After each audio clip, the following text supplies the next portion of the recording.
That was announced yesterday, right, David? Yes, Well, actually, they invaded the Ukraine in 2014.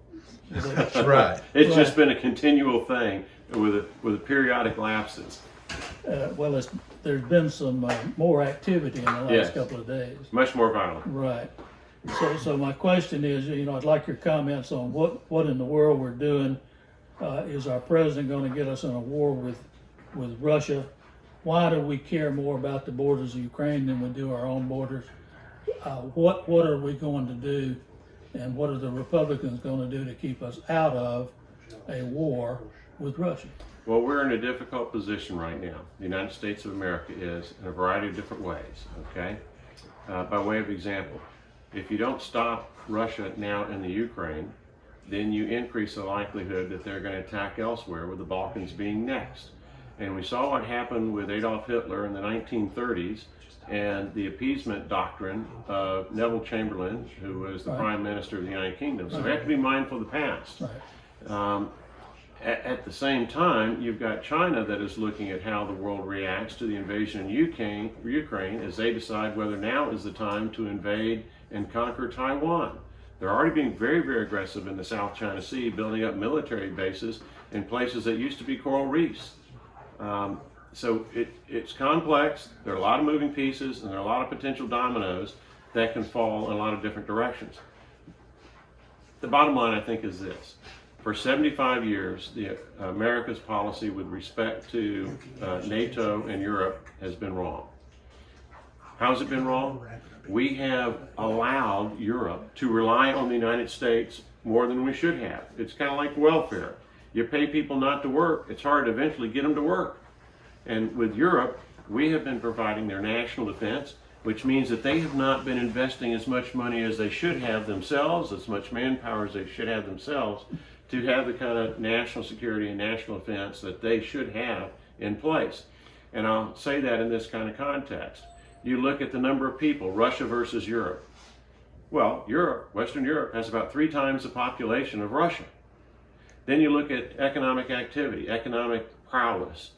The gross domestic products of NATO and the Western European nations is about 10 times that of Russia. So Europe easily should have a much more powerful military than Russia, such that Russia would never dare attack, because Europe would slaughter them in that kind of environment if Europe had undertaken the burden of providing their own security capabilities. But Europe did not, because we allowed them to rely on the United States of America.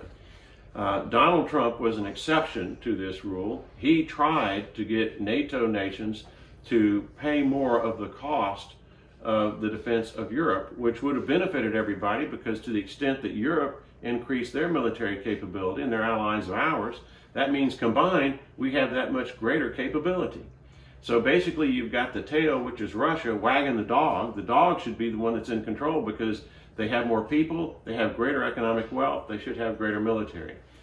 Unfortunately, this projection of softness by Europe, and having a President of the United States in Joe Biden who may lack the mental capability to weigh a lot of complicated, often conflicting facts in order to reach the right decision, all this has persuaded Russia that now is the time to move, that the President of the United States either is incapable of doing the right thing because he's not got the mental acumen that he used to have, or he's just weak, and his reputation of strength is that as a marshmallow. So what you've seen is Putin take advantage of all these different factors to attack the Ukraine and try to rebuild the Soviet Empire, which is a threat not only to Europe but also to the world. Now, what should America do? We should use every economic measure we can. We should do that. And hopefully Europe will join us in that regard. But we should not engage in military activities in the Ukraine unless Europe has first taken the lead role. I'm okay with us assisting our allies in Europe if they decide to take the lead role with their people in the Ukraine. But I don't want us, the United States of America, to once again get mired in a major conflict or war somewhere around the globe where we're doing 90% of the work. Right. That's wrong.